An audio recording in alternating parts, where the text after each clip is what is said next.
ओम श्री परमात्मने नमः। श्रीमद् भगवत गीता साधक संजीवनी पूज्य संत श्री स्वामी रामसुखदास जी महाराज जी द्वारा हिंदी टीका। अध्याय 3 कर्मयोग। श्लोक 25-26 विशेष बात। Audio 68-68 page 219-219। विशेष बात। मनुष्य जब तक निष्काम भाव पूर्वक विहित कर्म नहीं करता तब तक उसका जन्म मरण नहीं मिट सकता। वह जब तक अपने लिए कर्म करता है तब तक वह कृतकृत्य नहीं होता, अर्थात उसका करना समाप्त नहीं होता, कारण कि स्वयं नित्य रहने वाला है और कर्म एवं उसका फल नष्ट होने वाला है। अतः प्रत्येक मनुष्य के लिए स्वार्थ त्याग पूर्वक, अर्थात अपने लिए न करके केवल दूसरों के हित के लिए कर्तव्य कर्म करने की बड़ी भारी आवश्यकता है। सांसारिक पदार्थों को मूल्यवान समझने के कारण ही कर्मयोग अर्थात निष्काम भाव पूर्वक कर्तव्य कर्म के पालन में कठिनाई प्रतीत होती है। हमें दूसरों से कुछ न चाहकर केवल दूसरों के हित के लिए सब कर्म करने हैं। इस बात को यदि स्वीकार कर लें तो आज ही कर्मयोग का पालन सुगम हो जाए। वास्तव में महत्ता पदार्थ की नहीं, प्रत्युत आचरण अर्थात उसके उपयोग की ही होती है। आचरण की महत्ता भी तब है जब अंतःकरण में पदार्थ की महत्ता न हो। कोई भी पदार्थ व्यक्तिगत नहीं है, केवल उपयोग के लिए ही व्यक्तिगत है।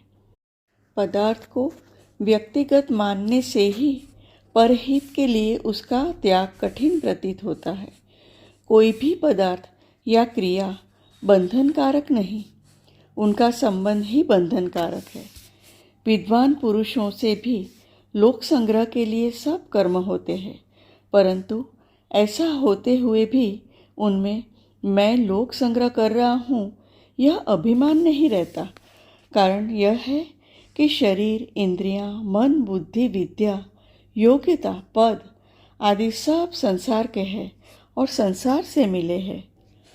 संसार से मिली सामग्री को संसार की ही सेवा में लगा देना ईमानदारी है। उस सामग्री को बहुत सच्चाई से, ईमानदारी से संसार के अर्पण कर देना है। यह अर्पण करना कोई बड़ा काम नहीं है। जैसे किसी ने हमारे पास धरोहर रूप से रुपये रखे और कुछ समय बाद उसके मांगने पर हमने उसके रुपये उसे वापस कर दिए, तो कौन सा बड़ा काम किया? हाँ, हमारा दायित्व समाप्त हो गया, हम ऋण मुक्त हो गए। इसी प्रकार संसार की वस्तु संसार के अर्पण कर देने से हमारा दायित्व समाप्त हो जाता है, हम ऋण मुक्त हो जाते हैं, जन्म मरण के बंधन से सदा के लिए छूट जाते हैं। इसलिए सांसारिक पदार्थों को संसार की सेवा में लगाकर कोई दान पुण्य नहीं करना है, प्रत्युत उन पदार्थों से अपना पेट छुड़ाना है। न बुद्धि भेदम से विद्वान युक्तः समाचरन् 25वें श्लोक में असक्तः विद्वान पदों से जिसका वर्णन हुआ है उसी आसक्ति रहित विद्वान को यहाँ युक्तः विद्वान पदों से कहा गया है। जिसके अंतःकरण में स्वतः स्वाभाविक समता है, जिसकी स्थिति निर्विकार है, जिसकी समस्त इंद्रियां अच्छी तरह जीती हुई है और जिसके लिए मिट्टी, पत्थर और स्वर्ण समान है, ऐसा तत्वज्ञ महापुरुष ही युक्त विद्वान कहलाता है। अध्याय 6 श्लोक 8। पीछे के अर्थात 25वें श्लोक में सक्ताः अविद्वांसः पदों से जिनका वर्णन हुआ है उन्हीं शास्त्र विहित शुभ कर्मों में आसक्ति वाले अज्ञानी पुरुषों को यहाँ कर्म संगीनाम अज्ञानाम पदों से कहा गया है। शास्त्रविहित कर्मों को अपने लिए अर्थात सुख, भोग, मान, बड़ाई आदि की प्राप्ति के लिए करने के कारण इन पुरुषों को कर्मसंगी और अज्ञानी कहा गया है। श्रेष्ठ पुरुष पर विशेष जिम्मेवारी होती है, क्योंकि दूसरे लोग स्वाभाविक ही उसका अनुसरण करते हैं।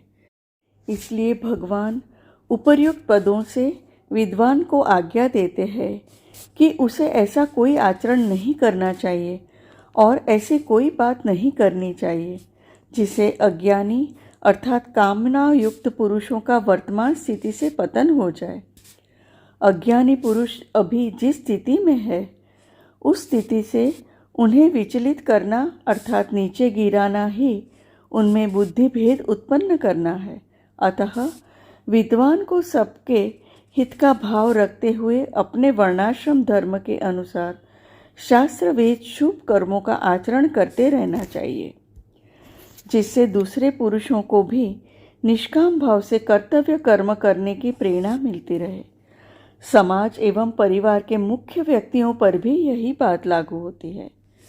उनको भी सावधानी पूर्वक अपने कर्तव्य कर्मों का अच्छी तरह आचरण करते रहना चाहिए, जिससे समाज और परिवार पर अच्छा प्रभाव पड़े। बुद्धि भेद पैदा करने के कुछ उदाहरण इस प्रकार है। 1.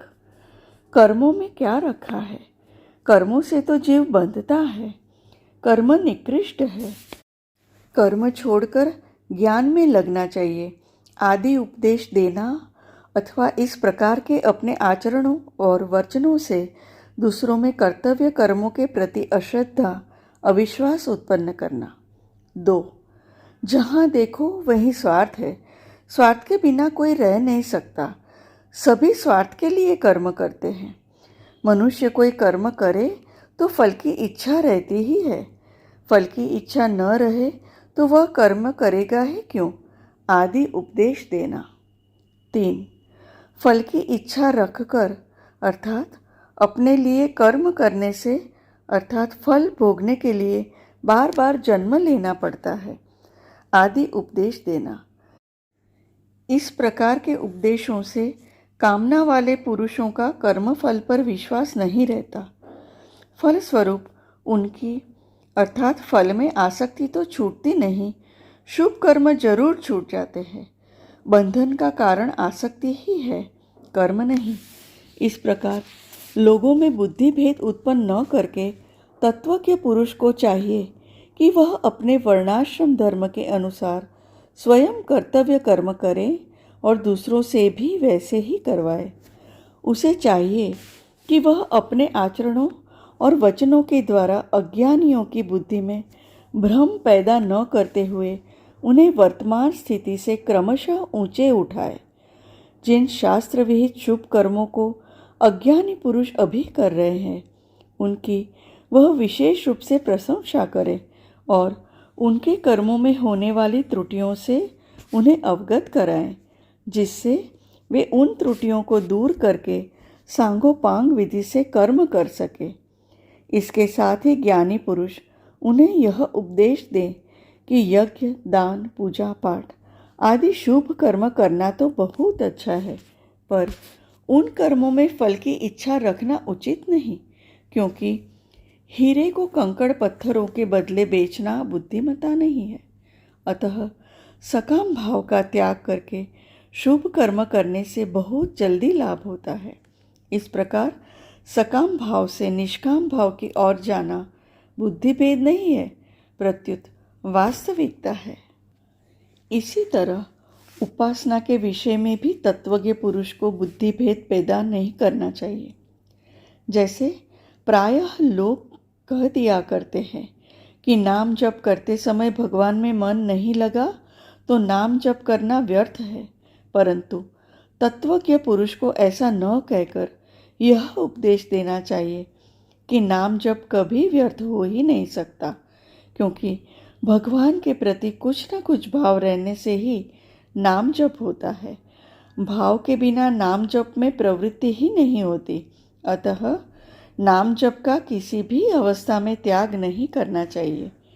जो यह कहा गया है कि मनुआ तो चहु दिसी फिरे, यह तो सुमिरन नाही, इसका भी यही अर्थ है कि मन न लगने से यह सुमिरन अर्थात स्मरण नहीं है, जप तो है ही।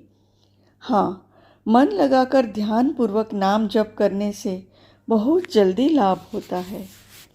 कोई भी मनुष्य सर्वथा गुण रहित नहीं होता, उसमें कुछ न कुछ गुण रहते ही है। इसलिए तत्वज्ञ महापुरुष को चाहिए कि अगर किसी व्यक्ति को अर्थात उसकी उन्नति के लिए कोई शिक्षा देनी हो, कोई बात समझानी हो, तो उस व्यक्ति की निंदा या अपमान न करके उसके गुणों की प्रशंसा करे। गुणों की प्रशंसा करते हुए आदरपूर्वक उसे जो शिक्षा दी जाएगी, उस शिक्षा का उस पर विशेष असर पड़ेगा।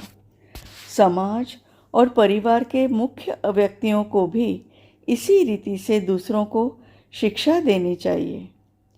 समाचरण और जोशयेत पदों से भगवान विद्वान को 2 आज्ञाएं देते हैं। 1. स्वयं सावधानी पूर्वक शास्त्रविद कर्तव्य कर्मों को अच्छी तरह करे और 2. कर्मों में आसक्त अज्ञानी पुरुषों से भी वैसे ही कर्म करवाएं। लोगों को दिखाने के लिए कर्म करना दंभ है, जो पतन करने वाली आसुरी संपत्ति का लक्षण है। अध्याय 16 श्लोक 4। अतः भगवान लोगों को दिखाने के लिए नहीं, प्रत्युत लोक संग्रह के लिए ही कर्तव्य कर्म करने की आज्ञा देते हैं। तत्वज्ञ पुरुष को चाहिए कि कर्म करने से अपना कोई प्रयोजन न रहने पर भी वह समस्त कर्तव्य कर्मों को सुचारू रूप से करता रहे, जिससे कर्मों में आसक्त पुरुषों की निष्काम कर्मों के प्रति महत्व बुद्धि जागृत हो और वे भी निष्काम भाव से कर्म करने लगे। तात्पर्य यह है कि उस महापुरुष के आसक्ति रहित आचरणों को देखकर अन्य पुरुष भी वैसा ही आचरण करने की चेष्टा करने लगेंगे। इस प्रकार ज्ञानी पुरुष को चाहिए कि वह कर्मों में आसक्त पुरुषों को आदरपूर्वक समझाकर उनसे निषिद्ध कर्मों का स्वरूप से सर्वथा त्याग करवाएं और विहित कर्मों में से सकाम भाव का त्याग करने की प्रेरणा करें। परिशिष्ट भाव तत्वज्ञ महापुरुष और भगवान दोनों में ही कर्तृत्वाभिमान नहीं होता, अतः वे केवल लोक संग्रह के लिए ही कर्तव्य कर्म किया करते हैं, अपने लिए नहीं। साधक को भी अपने लिए कुछ नहीं करना चाहिए, क्योंकि स्वरूप में कर्तृत्व नहीं है।